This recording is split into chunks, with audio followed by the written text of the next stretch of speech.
এপিসোডের শুরুতে আমরা গুমহাই স্টেশনের সিন দেখি। ওখানে এখনো ডেড বডিজ পড়েছিল। এরপর হিউনের আওয়াজ শুনি।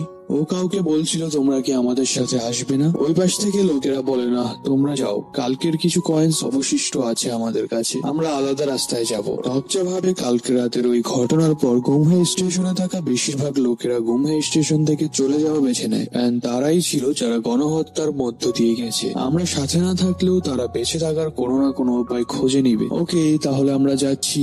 দরজা ভাবে জাজ অফ ডিস্ট্রাকশন হিউন, সে এখন আমাদের টিম মেম্বার। আর হানমিংকে তো কালকের পর থেকে আর খুঁজেই পাওয়া যায়নি। তো চলো সবাই, সময় হয়ে গেছে গুমহাই স্টেশন ছেড়ে অন্য স্টেশনে মুভ করার। সিন শিফট হয়। হিউন এসে দরজার গায়ে একটা আলতো পাঞ্চ করে। স্ক্রিনে লেখা আসে হিউন আপনাকে 1500 কয়েন্স ট্রান্সফার করেছে। দরজা বলে এটা কেন? হিউন বলে এতগুলো কয়েন্স রেখে আমার ব্যাড ফিলিংস হচ্ছিল, আর স্টেশনে থাকা লোকেরাও তাদের কয়েন্স এর কিছু অংশ আমাকে দিয়েছিল, তাই আমি ভাবলাম কিছু কয়েন্স কমিয়ে নি। দরজা বলে আমি যদি তোমার জায়গায় হতাম তাহলে কখনোই কয়েন্স শেয়ার করতাম না। হিউন বলে আমি জানি সেটা, কিন্তু আমি আপনার মতো না। দরজা মনে মনে ভাবে আমার কাছে যেই পরিমাণে কয়েন্স আছে তা জানলে ওদের পায়ের নিচ থেকে মাটি সরে যাবে। একটা বড় যুদ্ধ হয়েছে, তাই কনস্টেলেশনসরা প্রচুর কয়েন্সও স্পন্সর করেছে। এরপর ডোকাবির কাছ থেকে কয়েন্স কালেক্ট করে। স্ক্রিনে দেখানো হয় দরজার কাছে বর্তমানে 23,050 কয়েন্স আছে। কয়েন্স গুলো পাওয়ার পর দরজা তার স্কিল গুলো লেভেল আপ করে নেয়। 1200 কয়েন ইনভেস্ট করে stamina level 11 to 15, 1600 coin invest করে strength level 11 to 15 and 400 coin invest করে এজিলিটি লেভেল 10 to 11 করে নেয়। সাথে 1200 কয়েন দিয়ে মানা লেভেল 6 থেকে 10 করে নেয়, যাতে স্টার এনার্জি আরো ভালোভাবে ইউজ করতে পারে। তো এগুলাতে টোটাল 4400 কয়েন্স খরচ হয়। এরপর ওরা সবাই মেইন সিনারিওতে প্রবেশ করে। স্ক্রিনে লেখা আসে second main scenario meeting. Clear condition টানেলের ভিতরে গিয়ে মেইন বেসের সার্ভাইভারদের সাথে মিট করা। হিউন বলে মেইন বেস? এখানে কিসের কথা বলা হচ্ছে? স্ক্রিনে দেখি next main base is Chungmuro station, যা আরো 2 স্টেশন পরে। এটা দেখে হিউন হতাশ হয়ে মেঝেতে বসে পড়ে আর বলে এটা তো আমাদের থেকে আরো 2 স্টপ দূরে। সিন শিফট হয়। ইতিমধ্যেই ওরা ডংগুক ইউনি স্টেশনে পৌঁছে গেছে। এর পরের স্টেশনটাই হলো চংমুরো স্টেশন। দরজা বলে সবাই এখানে কিছুক্ষণ বিশ্রাম করে নাও। দেখে তো মনে হচ্ছে এই স্টেশনে থাকা লোকেরা তাড়াহুড়ো করে অন্য কোথাও চলে গেছে। এই জায়গা রেস্ট করার যোগ্য কিনা এটা জানারও কোনো উপায় নেই। এরপর ভাবে এর আগে যে স্টেশনটা ছিল ইয়াকসু স্টেশন, ওটাই শুধুমাত্র ডেড বডিজ আর গ্রাউন্ড রেস্ট্রি ছিল। তাদের অবস্থা দেখে মনে হচ্ছিল না এটা কোনো মনস্টারের কাজ। আমার যতটুকু ধারণা এটা জং হিউক করেছে, কিন্তু এমনটা নাও হতে পারে, কারণ এই ধ্বংস হওয়া পৃথিবীতে কেমন ধরনের মনস্টার্স এর আবির্ভাব হয়েছে তা সম্পর্কে আমরা এখনো শিওর না। হায়ুংসং বলে আমি আশেপাশে দেখছি কোথাও ব্যবহারযোগ্য সাপ্লাই পাওয়া যায় কিনা। দরজা বলে ঠিক আছে, দেখো তুমি। এরপর সাংহা হিউনকে কিছু একটা বলতে নেয়, তো দরজা আবার ওদের দিকে তাকায়। এরপর ওরা কিছু না এটা বলে সামনে চলে যায়। ওদের টয়লেট পাইছে মেবি। এরপর ওয়াশরুমের সিন দেখি। ওরা সবাই ফ্রেশ হয়ে আসার পর হিউন আবার দরজার কথা জিজ্ঞাসা করে যে সে কোথায়। হায়ুংসং বলে মিস্টার দরজা তো বাহিরে গিয়েছে, এ বলেছিল তার নাকি ওপরে কিছু কাজ আছে। হিউন বলে মিস্টার দরজা কি পাগল হয়ে গেল নাকি? সে কি ভুলে গেছে বাহিরটা যে বিষাক্ত কুয়াশায় ভর্তি? এর পরের সিনে দরজাকে দেখি ওই স্টেশন থেকে বাহির হয়ে দৌড়ে কোথাও যাচ্ছিল আর ভাবছিল নোবেলের তথ্য অনুযায়ী এটা এখানেই থাকার কথা। এরপর সামনে দেখে আর বলে পেয়েছি। এরপর একটা মূর্তি দেখানো হয় যা ছিল অতীতের একজন হিরো সামেউন দাং এর। এরপর দরজা ওই মূর্তিটার সামনে যায়। স্ক্রিনে লেখা আসে স্ট্র ম্যাট পরা একজন কনস্টেলেশন আপনার কার্যকলাপে নজর রাখছে। এরপর বাকিদের দেখি ওরা হায়ুংসং কে বলছিল আপনি দরজাকে একা কেন যেতে দিলেন। হায়ুংসং বলে সে বলেছিল তার ব্যক্তিগত ধর্মীয় কিছু কাজ আছে। এটা শুনে হিউন অবাক হয়ে যায়, ধর্মীয় কাজ? এরপর দরজাকে দেখি ও এক হাত জোর করে মূর্তিটাকে সম্মান প্রদর্শন করছিল। স্ক্রিনে লেখা আসে স্ট্র ম্যাট পরিহিত কনস্টেলেশন আপনার কার্যকলাপে খুশি হয়ে 100 কয়েন্স স্পন্সর করেছে। এরপর ডোকাবিকে দেখি ও ভাবে এই বাস্টার্ড কি করার পরিকল্পনা করছে। দরজা আবার ওর শট বের করে মূর্তিটার উপর জাম্প করে। এটা দেখে ডোকাবি চমকে যায় আর বলে না থামো, তুমি এটা করতে পারো না। দরজাকে দেখি ও মূর্তিটার মাথায় শটটা চালিয়ে দেয়। স্ক্রিনে লেখা আসে স্ট্র ম্যাট পরিহিত কনস্টেলেশন আপনার কার্যকলাপে ক্ষিপ্ত। এর পরের সিনে দেখি ডোকাবি দরজাকে বলছিল, তুমি কি পাগল? তুমি এটা কেন করলে? তোমার কোনো ধারণাই নাই তুমি কি করেছো। তাও তুমি জাস্ট বসে বসে খাচ্ছ।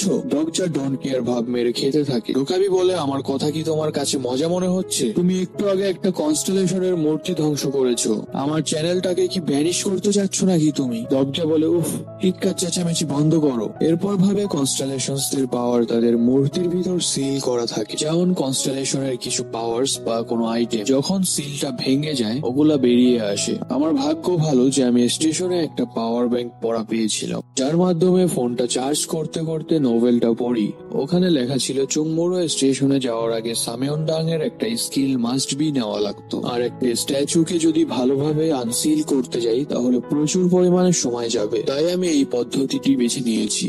এটার ব্যাপারে নোভেলেও উল্লেখ করা ছিল। ডোকাবি বলে, আমরা কি করব যদি বোল্ট জেনারেল আমাদের সম্পর্কে নালিশ করে দেয়? দরজা বলে, কোরিয়ানদের দ্বারা সম্মানিত হওয়ার পরও এই কনস্টেলেশনের নামের আগে বোল্ট শব্দ আছে। স্ক্রিনে লেখা আছে, আপনার নৃশংসতা দেখে স্ট্রম্যাট পড়া কনস্টেলেশন ক্ষুব্ধ। কনস্টেলেশন গোল্ডেন হেডব্যান্ড এসব দেখে হাসছে। এরপর দরজা খেতে খেতে স্টেশনে চলে আসে।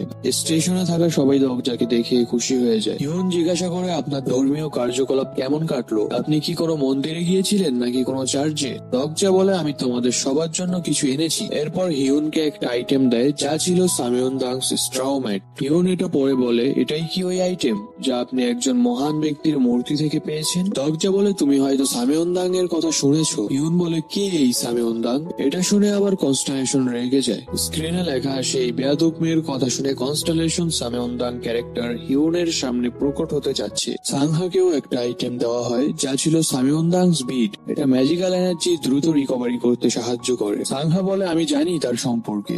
আমি যখন কোরিয়ান ইতিহাস নিয়ে গবেষণা করছিলাম তখন আমি তার সম্পর্কে পড়েছি। সে জিওসন ডাইনেস্টির একজন মঙ্ক ছিলেন। তখনকার কোরিয়ান আর্মি জাপানিজদের বিরুদ্ধে লড়াই করার সময় খুব স্ট্রাগল করছিল। তখনই তার আগমন ঘটে আর তিনি ওই যুদ্ধে একটা মহান ভূমিকা পালন করে। স্ক্রিনে লেখা আসে, সাংহার কথা শুনে স্ট্রাউম্যাট পরিহিত কনস্টেলেশন মুগ্ধ। দরজা বলে, যেভাবেই হোক এই আইটেম গুলো তার পাওয়ারসে পরিপূর্ণ। সাংহা বলে, আসলেই? হিউন আবার দরজাকে জিজ্ঞাসা করে, আপনি এগুলো পেলেন কিভাবে? দরজা সাধু সেজে বলে, আমি হাত বাড়িয়ে তার মূর্তির সামনে প্রার্থনা করেছি আর এই আশ্চর্যজনক আইটেম গুলো আকাশ থেকে পড়েছে। আমি বিশ্বাস করি যে সামেয়নদাং আমাদের এই দুর্দশা দেখে কোরিয়াকে বাঁচাতে এই আইটেম গুলো পাঠিয়েছে। দরজার মন গড়া কথা শুনে হায়ুংসং ফ্যান হয়ে যায়। ও মিস্টার দরজা কত ভালো। কিন্তু হিউন তো জানে দরজা কখনোই এমনটা করবে না। এখানে কিছু না কিছু গন্ডগোল তো আছে। হায়ুংসং বুকে হাত দিয়ে বলে, স্যালিউট জেনারেল সামেয়নদাং। সাংহাও প্রে করে। দরজা স্পেশাল কমিউনিকেশনের সাহায্যে ডোকাবিকে বলে, কেমন দিলাম? ডোকাবি কিছু বলে না। এসব দেখে আবার কনস্টেলেশন স্ট্রাউম্যাট খুশি হয়ে যায়। স্ক্রিনে লেখা আসে, স্ট্রাউম্যাট পরিহিত কনস্টেলেশন তার আসল নাম রিভিল করেছে, বোল্ট জেনারেল অফ জাস্টিস, এবং আপনার খারাপ আচরণ গুলাকেও ক্ষমা করে দিয়েছি। হিউন বলে, সামেয়নদাং? ওকে, আমি তার নামটা সবসময় মনে রাখবো। এটা দেখে সামেয়নদাং খুশি হয়ে 100 কয়েন স্পন্সর করে। এরপর দরজা সবাইকে বলে, সবাই ভালোভাবে প্রস্তুত হয়েছে তো? এর পরের স্টেশনটা চংমোরো স্টেশন। যদিও গিলিয়ং ও ডাইভার্স কমিউনিকেশনের সাহায্যে খোঁজ নিয়েছে এখানে কোনো র্যাট মনস্টার্স নেই, তবুও আমাদের গার্ড ডাউন করা যাবে না। স্ক্রিনে লেখা আসে, এই নিউ সিনারিও অ্যারাইভ, সবাই অ্যালার্ট হয়ে যাও। Sub scenario welcome prison. Clear করার শর্ত 1 ঘন্টার মধ্যে ওয়েলকাম প্রিজন থেকে বের হওয়া। Compensation 300 coins. ওয়েলকাম প্রিজন এটা আবার কি? আমরা দেখি সামনে থেকে প্রচন্ড বেগে বাতাস আসতে থাকে। ওপাশ থেকে কেউ একজন দরজাকে ডাকে, দরজা। সবাই বলতে থাকে, মিস্টার দরজা, আমার কিছু ভালো ঠেকছে না, এখানে কিছু তো একটা খারাপ হচ্ছে আমাদের সাথে। আমরা দরজার দিকে একটা অবয়ব আসতে দেখি। সে বলে, তুমি কিছুই দেখতে পাচ্ছ না তাই না? দরজা বলে, হ্যাঁ অবশ্যই।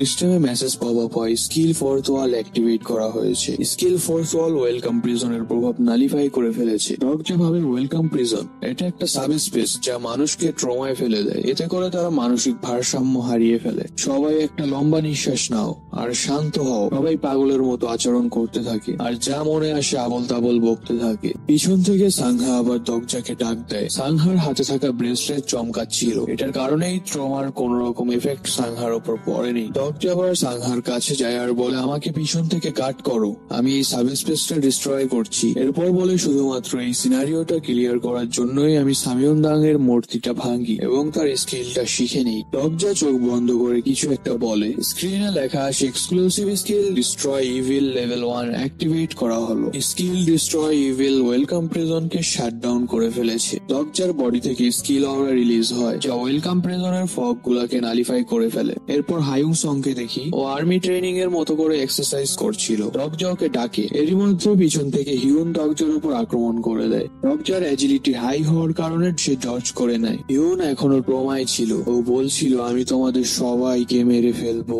ডক্টর বলে দেখে মনে হচ্ছে সামিয়ন দাং এর স্ট্রম্যাট ওর কোনো কাজেই আসেনি, এটা করা ছাড়া আর কোনো উপায় নেই এখন আমার কাছে। ডক্টর ওর ঘাড়ে আলতো করে আঘাত করে, এতে হিউন বেহুশ হয়ে যায়। এরপর সাংহাকে বলে হিউনের খেয়াল রাখতে। স্ক্রিনে লেখা আসে আপনি সাব সিনারিও ক্লিয়ার করার শর্ত পূরণ করেছেন, 300 কয়েন্স রিওয়ার্ড দেওয়া হলো। ডক্টর বলে গার্ড ডাউন করা যাবে না, এসব এখনো শেষ হয়নি।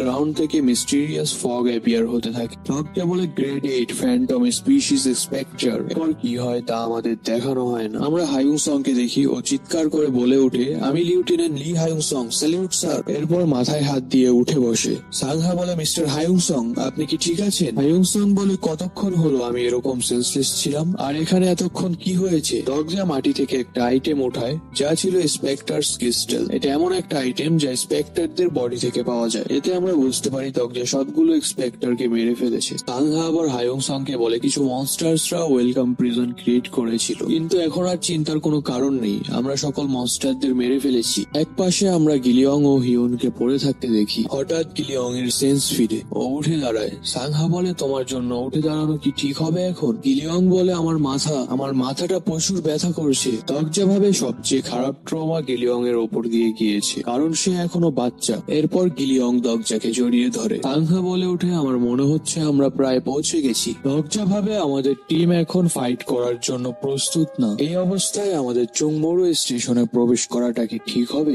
ডগজা এটা ভাবছিলই, সামনে থেকে আওয়াজ আসে কে তোমরা? আমরা সামনে একটা মেয়েকে দেখি, ও বলে তোমরা কি জানো না এটা আমাদের হান্টিং গ্রাউন্ড, তোমরা এখানে কি করছো? সাংহা আবার ওই মেয়েটাকে দেখে চিনে ফেলে। এরপর আমাদেরকে ফ্ল্যাশব্যাকের একটা সিন দেখানো হয়। ও তিপং হাই স্কুলের ওই মেয়েটাই যে তার ক্লাসমেটকে হত্যা করেছিল। তিপাং গার্লস হাই স্কুলের একমাত্র সার্ভাইভার লি জিহি আবার ডগজার হাতে স্পেকটার ক্রিস্টাল দেখে অবাক হয়ে যায় আর বলে তোমরা কি আসলেই নিজে থেকে ওই স্পেকটার মনস্টার গুলাকে মেরেছো? তোমরা এটা কিভাবে করলে? এটা তো আমার মাস্টার ছাড়া অন্য কেউ পারার কথা না। আমাদেরকে লি জিহির ক্যারেক্টার ইনফরমেশন দেখানো হয়। Constellation maritime war god, attribute scad sort demon, stigma sea battle and large army command level 1, stamina level 13, strength level 12, magical power level 9। Dokja দেখে ওহ মারটাইম ওয়ার গড, তাহলে সে এই মেয়েটাকে তার ছায়া তলে নিয়েছে। ডগজা ভাবে লি জিহি সেই একমাত্র কারণ যার দরুন জং হিউক দ্রুত হ্রাস করে চংমোরো স্টেশনে এসেছে। ফিউচারে বেশিরভাগ ফাইট পানির উপর হবে, তাই লি জিহিকে ট্রেনিং করানো তার জন্য অপরিহার্য ছিল। এরপর জিহি বলে আমাকে ফলো করো, আমি তোমাদের স্টেশন অব্দি নিয়ে যাচ্ছি। এরপর সবাই স্টেশনে যেতে থাকে। স্ক্রিনে লেখা আসে second main scenario meeting complete হয়েছে, 10 শিফট হয়। আমাদেরকে স্টেশন ম্যাপ দেখানো হয়। এরপর চংমোরো স্টেশনের সাইনবোর্ড দেখি। ওরা ফাইনালি চংমোরো স্টেশনে পৌঁছেছে। সাংহা বলে এখানকার অ্যাটমসফিয়ার খুব টেন্স মনে হচ্ছে। ডগজা বলে যেমনটা ভেবেছিলাম চংমোরোর মতো একটা বড় স্টেজ সম্পর্কে, এখানে অনেকগুলো ডোকাবিস আছে। স্ক্রিনে লেখা আসে এই রিজিয়নটা থার্ড সিনারিওর এফেক্টে আছে। এরপর ওখানে থাকা দুইটা লোককে দেখি। ওরা জিহিকে বলে কি খবর লিটল সামুরাই, সাথে দেখছি কিছু নবীন নিয়ে এসেছো। জিহি বলে হ্যাঁ, তুমি কি আবারও ড্রিঙ্কস করেছো? লোকটা বলে এই পৃথিবীতে করার মতো আর আছেটাই বাকি। এরপর ডগজাদের দিকে তাকিয়ে বলে ওরা কি ডংদাই টানেলের মাধ্যমে এখানে এসেছে? ওদের কাছে অবশ্য ভরপুর কয়েন্স থাকবে, তাই না? এরপর সাংহাকে দেখে বলে হেই বিউটি, তোমার নাম কি? তোমার কি একটা রুম ভাড়া লাগবে? আমি কম দামে দিচ্ছি। একটা রুম? ওরা বলে হ্যাঁ, তোমরা দেখছি এখানকার রুলস সম্পর্কে কিছুই জানো না। আমি বলছি তোমাদের। জিহি আবার এগুলা দেখে ওর উপর তলোয়ার ধরে আর বলে নতুনদের ভুলভাল বোঝানো বন্ধ করো। তোমরা কি মরতে চাও নাকি? যদি মরতে না চাও তাহলে এখান থেকে চলে যাও। এরপর এরপর লোকগুলা গালি দিতে দিতে ওখান থেকে চলে যায়। আর জিহি বলে, তোমরা যেহেতু এই পর্যন্ত নিচ থেকেই এসেছো, আশা করি সামনেও যেতে পারবে। আমি আবার তোমাদের বেবি সিটার হতে পারবো না, বাই। এটা বলেই জিহি চলে যেতে নেয়। তখনই দরজা বলে, থামো, জংহিউক তো এখানেই আছে তাই না? এটা শুনে জিহি চমকে যায় আর পিছনে ঘুরে দরজাকে এমন ভাবে দেখে মনে হয় এলিয়েন দেখছে। এরপর তলোয়ার হাতে নিয়ে ডার্ক লুক দিয়ে বলে, তোমার আসল পরিচয় কি? দরজা ভাবে জংহিউক এই মেয়েটাকে তার সাথে রেখে অহংকারী বানিয়ে ফেলেছে, এজন্যই ওর কথা বলার ধরন এরকম। আমি জংহিউকের পার্টনার যে বেঁচে ফিরেছে। জিহি বলে, পার্টনার? এটা তো অসম্ভব। দরজা বলে, তুমি যদি তাকে আমার কথা বলো তাহলে সে বুঝে যাবে আমি কি। এরপর বলে, জংহিউক এখন কোথায়? মাস্টার তো এখন এখানে নেই। দরজা ভাবে, আমি ভাবতেও পারিনি সে এতটা দ্রুত জংহিউককে তার মাস্টার বানিয়ে নিবে। এরপর জিহি একটা ছেলেকে ডাক দিয়ে বলে, এই লোকগুলোকে দেখে রাখো, আমি মাস্টারকে খুঁজতে যাচ্ছি। ছেলেটা জিজ্ঞাসা করে, এরা কারা, কোত্থেকে এলো এরা? জিহি বলে, জানি না, তবে মাস্টারের ফ্রেন্ডস হবে হয়তো। কি মাস্টারের ফ্রেন্ডস? তোমরা আসলেই মাস্টারের ফ্রেন্ডস? দরজাও শাইনিং লুক দিয়ে সুন্দরভাবে বলে, হ্যাঁ, আমি তার খুব ক্লোজ ফ্রেন্ড। সিন শিফট হয়। সাংহা ভাবছিল সবশেষে আমরা সিদ্ধান্ত নিয়েছি যে মিস্টার জংহিউককে ফলো করব। এরপর দরজাকে দেখি একটা জায়গায় বসে হাই তুলছিল। তো সকালের ওই ছেলেটা আসে আর বলে, আপনারা কি করছেন? হায়ুংসং আবার ওকে জিজ্ঞাসা করে, আমি কি জানতে পারি এখানে কোন ধরনের ফুড সাপ্লাইস আছে? ছেলেটা বলে, ওয়েল, এটাকে ফুড সাপ্লাই বলা কিছুটা লজ্জাজনক হবে। আসলে লিজি মনস্টার্স হান্ট করে আর মিস্টার জংহিউক ওইগুলাকে ফ্রাই করে। তো এগুলো শুনে হায়ুংসং আবার খাতায় নোট করে। এরপর বলে, তো পানি সম্পর্কে কি? এখানে পানি তো পাওয়া যাবে। ছেলেটা বলে, হ্যাঁ, উপরের ফ্লোরে ল্যান্ডলর্ড অ্যালায়েন্স আছে, তাদেরকে খাবার বা কিছু কয়েন্স অফার করি, যার বিনিময়ে আমরা পানি এবং আরো কিছু সুবিধা পাই। দরজা ভাবে, ল্যান্ডলর্ড অ্যালায়েন্স, ওহ, তাহলে স্টোরিটা আরো ইন্টারেস্টিং হতে যাচ্ছে। এরপর ওরা উপরে যায়। ল্যান্ডলর্ডরা ছেলেটাকে দেখে বলে, কি খবর, নতুন লোকেরা এসেছে দেখছি, তোমরা কি এখানে রুম ভাড়া নিতে এসেছো? ছেলেটা বলে, না, আমরা শুধুমাত্র এখানকার ওয়াশরুম ব্যবহার করতে চাই। ওহ, ঠিক আছে, সাবধানে যেও। নাংহা বলে, সবাই এখানে রুম শব্দটা ব্যবহার করছে কেন? আমি তো এখানে কোথাও রুম দেখতে পাচ্ছি না, সবাই তো জাস্ট এদিক ওদিক দাঁড়িয়ে আছে। ছেলেটা বলে, হ্যাঁ, তারা লিটারাল রুম ওনার্স, সামনে দেখো তাহলেই বুঝে যাবে। নাংহা বলে, ওই গ্রিন টাইলসটা কি, আর তারা এটার জন্য ফাইটই বা করছে কেন? ছেলেটা বলে, ওই যে গ্রিন ঘরটা দেখছো, ওটার নাম গ্রিন জোন, বা সংক্ষেপে এটাকে রুম বলা হয়। তোমরা শীঘ্রই সবকিছু বুঝে যাবে। দরজা আবার জিজ্ঞাসা করে, জংহিউক কি এগুলো দেখে ওদের কিছু বলে না? ছেলেটা কিছু বলতে নেয় কিন্তু বলে না। দরজা ভাবে জংহিউক মেবি ওকে তার সম্পর্কে কিছু বলতে বারণ করেছে, আর না হয় জংহিউকের এত বেশি পাওয়ার স্ট্রেংথ দেখে ও ভয় কিছু বলতে পারছে না। কিন্তু আমি নোভেলে যেমনটা পড়েছিলাম তার সাথে এই সিনটার মিল নেই। স্টোরিতে কিছু একটা তো চেঞ্জেস হয়েছে, আমাকে তা খুঁজে বের করতে হবে। এরপর দরজা দেখে ওখানে থাকা সবাই পাবলিক টয়লেটের সামনে ভিড় জমিয়েছে, কিন্তু ওখানে থাকতে লোক তাদেরকে ঢুকতে দিচ্ছে না। এরপর ওখানে থাকা ল্যান্ডলর্ড বলে, তোমাদের কাছে কয়েন্স না থাকলে তোমরা এখান থেকে চলে যাও, এই জায়গা গরিবদের জন্য না। দরজা ভাবে, আমি শিওর তাদের মধ্যে যে কোনো একজন নোভেলে থাকা 10 জন ভিলেনদের মধ্যে একজন হবে, কিন্তু সবার ব্যবহার একই রকম হওয়ায় আসল ভিলেন কে ওইটা বুঝতেছি না। লিয়ং আবার সামনে পাবলিক টয়লেট দেখে বাথরুম বাথরুম বলতে বলতে ভিড়ের মধ্যে ছুটে যায় আর একটা লোকের সাথে লেগে হোঁচট খেয়ে পড়ে যায়, আর ওর হাতটা গ্রিন রুম ব্যারিয়ারের মধ্যে পড়ে। এটা দেখে ওখানে থাকা লোকেরাও পিছপা হয়ে যায়। স্ক্রিনে লেখা আসে, অবতার গিলিয়ং প্রাইভেট প্রপার্টিতে হস্তক্ষেপ করেছে। গ্রিন রুম রেড হয়ে যায়। সামনে থেকে ল্যান্ডলর্ডরা এসে বলে, এটা তো খারাপ হলো। ছেলে, দ্রুত উঠো আর পালাও এখান থেকে, তুমি মনে হয় হারিয়ে গেছো। তুমি কি জানো না এটা কোন জায়গা? গিলিয়ং বলে, এটা কি পাবলিক টয়লেট না? কি পাবলিক টয়লেট? হা হা হা হা হা, চিকি লিটল বাস্টার্ড, তোমার মা বাবা কি তোমাকে ম্যানার্স শিখায়নি যে কারো প্রাইভেট প্রপার্টিতে অনুমতি ছাড়া হস্তক্ষেপ না করতে? আমার মনে হয় শিখায়নি। নো প্রবলেম, আমি তোমাকে শিখিয়ে দিচ্ছি। এরপর দেখি রেড জোন থেকে 4টা মেশিন গান টাইপ ওয়েপন বের হয়ে গিলিয়ং এর দিকে টার্গেট করে। স্ক্রিনে লেখা আসে, character Gongpil two arm zone level 3 activate করেছে। এরপর বলে, ছেলে, আমাকে 500 কয়েন্স দাও, না হলে এখানে থাকা মেশিন গান গুলো ইমিডিয়েটলি ফায়ার করে দিবে। এরই সাথে এই এপিসোডটা এখানেই শেষ হয়ে যায়। ওয়েট, বাট ভিডিওটা এখনো শেষ হয়নি। আমি আপনাদের পরিচয় করিয়ে দিচ্ছি একজন দক্ষ আর্টিস্ট মিস্টার রাফির সাথে, যার থেকে আপনারা বানিয়ে নিতে পারবেন qualityful logo, poster, banner and thumbnail, তাও আবার খুব স্বল্প মূল্যে। তো দেরি না করে যোগাযোগ করুন নিচের দেওয়া হোয়াটসঅ্যাপ নাম্বারে। অলসো ডিসক্রিপশন অ্যান্ড পিন কমেন্টেও তার নাম্বার পেয়ে যাবেন।